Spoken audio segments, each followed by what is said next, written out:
गंगा जी के रूप में राधा रमण लाल ही बह रहे हैं साक्षात। आप कहोगे कैसे बह रहे हैं ठाकुर जी? ठाकुर जी का तो चरणामृत है ये। परंतु श्रीमद् देवी भागवत में आप सब गंगा स्नान तो नित्य करते होंगे, इसलिए छोटी सी एक भाव आपको बताऊं। श्रीमद् देवी भागवत में व्यास जी लिखते हैं कि एक समय नित्य गोलोक में हमारे राधा माधव विराजमान थे। वहाँ पे संगीत गोष्ठी का आयोजन हुआ। उस संगीत गोष्ठी के मध्य मेरे वाम पार्श्व में विराजमान भोले बाबा आए और भोले बाबा ने इस अनुपम माधुरी जोड़ी का दर्शन किया है और दर्शन कर कर गान आरंभ किया है श्री शिव जी ने। सोचो, जब सामान्य व्यक्ति गाता है तो कितना मधुर लगता है, जब देवादिदेव भगवान महादेव गा रहे हों क्या प्रतीति होती होगी। अब एक पूरा गाएंगे तो समय नहीं है, एक पंक्ति तो केवल गुनगुनाई दें ठाकुर जी की छवि देखकर।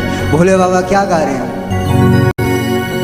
अनुपम माधुरी जोरी हमारे श्याम श्यामा की, अनुपम माधुरी जोरी हमारे श्याम श्यामा की, हमारे श्याम श्यामा की, हमारे राधा माधव की, हमारे श्याम श्यामा की, हमारे राधा माधव की, रसीली प्रेम भरवतिया हमारे श्याम श्यामा की, अकारण करुणा वर्ण कृपा हमारे श्याम श्यामा की, अकारण करुणा वर्ण कृपा हमारे श्याम श्यामा की। और भोले बाबा ने जब गाया तो साक्षात नित्य गोलोक में हमारे राधा माधव पिघल गए प्रेम में। और जब वे पिघले तो पूरा गोलोक जल से समाविष्ट हो गया, हर जगह जल ही जल हो गया।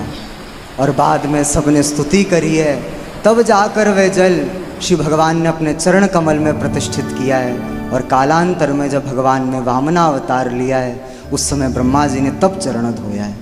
ये कोई मनगढ़ंत कथा नहीं है, व्यास जी देवी भागवत में कथा का वर्णन कर रहे हैं। श्री शंकराचार्य भगवान कह रहे हैं गंगा जी के स्तोत्र में कि तव तट निकटे यस्य निवासम खलु वैकुंठे तस्य वासम। हे गंगा जी, आपके तट पे जो जीव निवास करता है वह साक्षात वैकुंठ में निवास करता है। साक्षात वैकुंठ में निवास कर रहे हैं आप इस समय। वैकुंठ में बैठकर शिवगल सरकार की चर्चा आप सुन रहे हैं। कितना सौभाग्य है, कितना सौभाग्य है।